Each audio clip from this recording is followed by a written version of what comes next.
నమస్తే, welcome to our channel. నేను journalist నవత. కర్ణాటక ప్రభుత్వం గతం నుంచి కూడా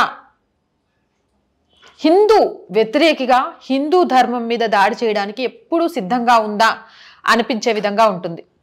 ఎందుకు అనంటే విద్యాలయాలలో పిల్లలంతా ఒకటే, చదువుకోవడానికి వచ్చినప్పుడు కుల మత ప్రాంత ధనిక పేద భావజాలం ఉండకూడదు అని అందరికీ ఒకే యూనిఫామ్ ఉండాలి అని చెప్తే కాదు ఒక మతానికి సంబంధించి మాత్రం హిజాబ్ ధరించి రావాల్సిందే, అది వాళ్ళ ఆచారం అంటూ కోర్టుకు వెళ్ళడానికి వరకు కారణమైంది.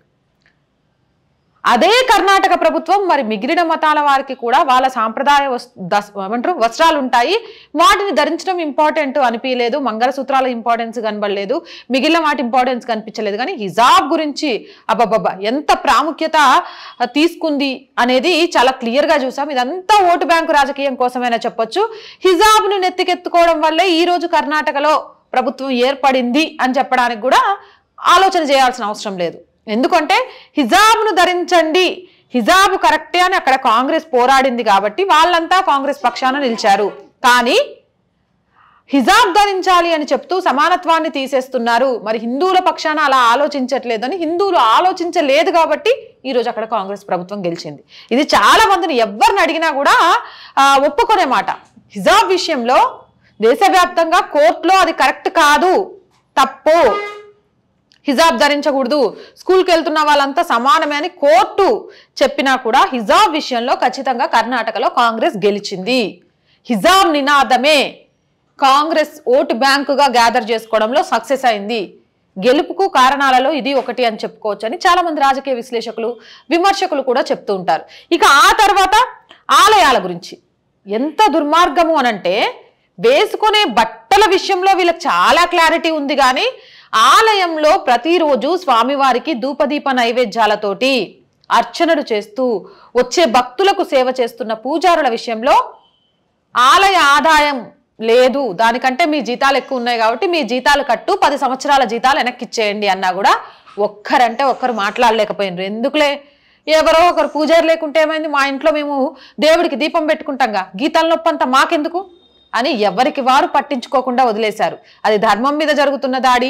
రేపు అలాంటి ఆలయాలను ఎన్నిటిని కబ్జా చేసేసి అక్కడ ప్రార్థనా మందిరాలు వెలుస్తాయో అనే విషయాన్ని కూడా గ్రహించలేకపోతారు. ఒక పూజారి ఆలయాన్ని సంరక్షిస్తూ భక్తులు వచ్చినా రాకపోయినా ధూపదీప నైవేద్యాలు పెడుతూ ఆ స్వామివారికి సేవ చేస్తూ అక్కడున్న ఆనవాళ్లను సనాతన ధర్మం మీద దాడి జరగకుండా కాపాడుతుంటే అలాంటి వాళ్ళ విషయంలో వీళ్ళు పెద్దగా పట్టించుకోలే. ఎందుకు అనంటే హిజాబ్కున్నంత ప్రాముఖ్యత ఆలయంలో పూజారులకు లేదు కదా, అందుకని. ఇక దాని తర్వాత మళ్ళీ ఇంకొక కొత్త కొర్రి పెట్టుకొని వచ్చింది. అసలు ఏంది కర్ణాటక ప్రభుత్వం గింత దిగజారిపోవాలా హిందూ ధర్మం విషయంలో అంటోంది.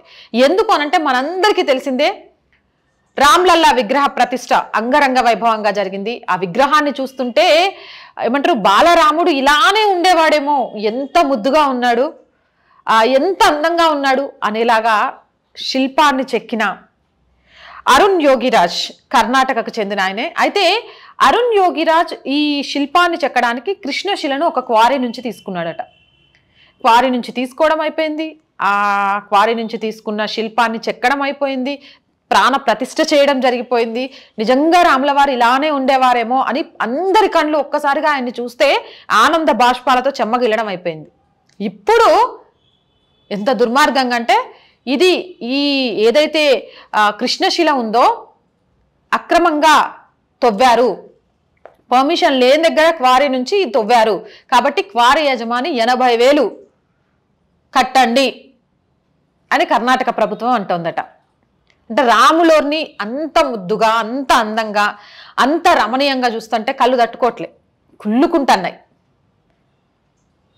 అసలు ఏ పుణ్యం చేసుకుంటే కర్ణాటకలోని కృష్ణశిల నుంచి రాములవారి విగ్రహం చెక్కడం జరిగింది బాలరాముడిది అని ఆనందపడక మా రాష్ట్రం నుంచే ఏకశిల మీద రాములవారిని మా రాష్ట్ర పౌరుడు అరుణ్ యోగిరాజ్ చెక్కాడు అని సన్మానించడం మానేసి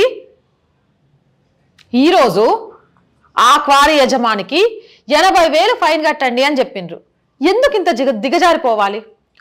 ఓటు బ్యాంకు రాజకీయం కోసం ఏం చేసినా ఓకేనా? అసలు రాముడు ఏం చేశాడని వీళ్ళకి ఇంత కక్ష?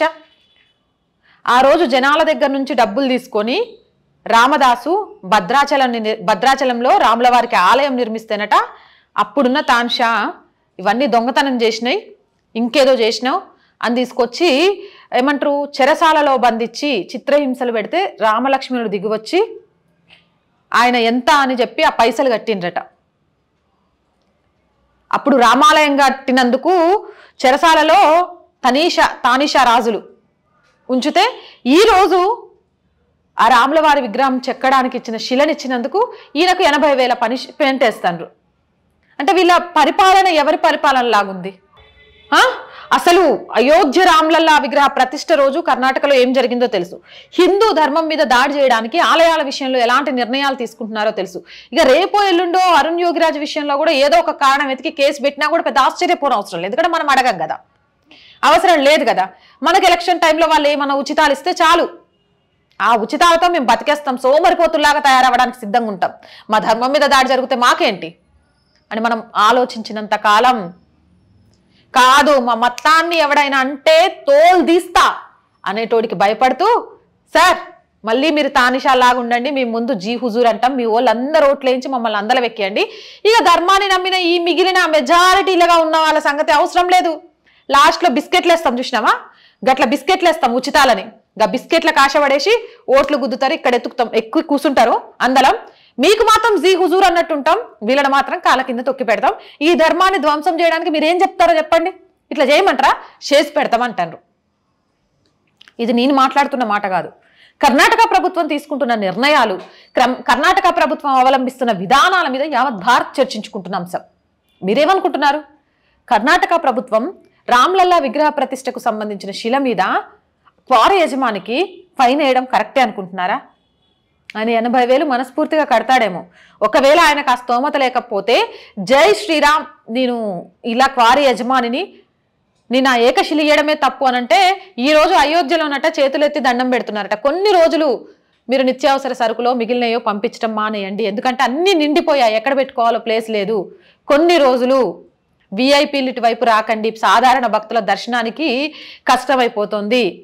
కొన్ని రోజుల్లో దేశంలోనే అత్యంత ఆదాయం తీసుకొచ్చే, అత్యంత మంది బ్రతకడానికి జీవనం కల్పించే ఒక ఆలయంగా అయోధ్య రామ మందిరం మారబోతుంది అని చెప్పడానికి అనేక నిదర్శనాలు ఎలా ఉన్నాయో ఆయన ఒక్క మాట కనుక చెప్తే ఆ 80,000 80 లక్షలన్నీ పైసలు ఇవ్వడానికి జనం సిద్ధంగా ఉన్నారు. అయోధ్యలో రాములవారి ఆలయం కడుతున్నాము అంటే యాచకుల నుంచి మొదలేస్తే, కూలి పని చేసుకునే వాళ్ళ నుంచి మొదలేస్తే తమకు తోచిన సహాయం చేసి ఈ రోజు ఆలయం పూర్తయినాక తర్వాత కూడా కొన్ని వేల కోట్లు మిగిలే అన్ని నిధులు వచ్చాయి. ఈ 80,000 అనేది ఒక పెద్ద లెక్క. ఒక ప్రభుత్వం వ్యవహరించాల్సిన తీరేనా? కర్ణాటకలో అవినీతి గురించి ఒకసారి బయటికి తీద్దాం. ఇంతకంటే పెద్ద పెద్ద అవినీతి చేసిన తిమింగలాల విషయంలో ఎందుకు ఆర్డర్స్ లేవు, ఫైన్లు లేవు? కక్ష అంతా రాముల మీదనా, లేకపోతే హిందూ ధర్మం మీదనా, లేకపోతే అంత ముద్దులొలుకుతూ అందంగా కనిపిస్తున్న రామ్లల్లా విగ్రహాన్ని చూడలేక కుళ్ళుకుంటున్న కళ్ళ వలన? ఈరోజు ఇది చాలా మంది అడుగుతున్న ప్రశ్న. ఈరోజు గనక పూజారుల మీద జరుగుతుంది కానీ హిజాబ్ ముఖ్యం, మిగిలిన నష్టం అనే విషయంలో కానీ, అలాగే ఏదైతే క్వారీ యజమాని విషయంలో కానీ కర్ణాటక ప్రభుత్వం వ్యవహరిస్తుందో ఆ శైలిని ప్రశ్నించకుండా గనక ఉంటే కర్ణాటకలో మత మార్పిడులు, అలాగే హిందూ ధర్మం మీద దాడి, ఆలయాల మీద ఇక అన్యాక్రాంతం, ఇవన్నీ పెరిగిపోవడానికి ఆస్కారం అవుతాయంటూ చాలామంది ప్రజలు ఆవేదన వ్యక్తం చేస్తున్నారు. వాళ్ళ ఆవేదన అంతా కూడా ఈ వీడియో రూపంలో నేను మీకు అందించే ప్రయత్నం చేశాను. ఈ వీడియోపై మీ అభిప్రాయం ఏంటి అనేది నిస్సంకోచంగా కామెంట్ సెక్షన్లో తెలియజేయండి. కర్ణాటక ప్రభుత్వం వ్యవహరిస్తున్న శైలి కరెక్టేనా అనేది కూడా కామెంట్ చేయండి. ఇలాంటి మోర్ వీడియోస్ చేయాలి అనంటే మీ అందరూ ఛానల్ని సబ్స్క్రైబ్ చేసుకొని ఆదరించండి. అలాగే ఈ వీడియోని షేర్ చేయడం మర్చిపోకండి. ఇలాంటి మంచి మంచి వీడియోలు మీకు అందించడానికి నా వంతు ప్రయత్నం నేను చేస్తూనే ఉంటాను.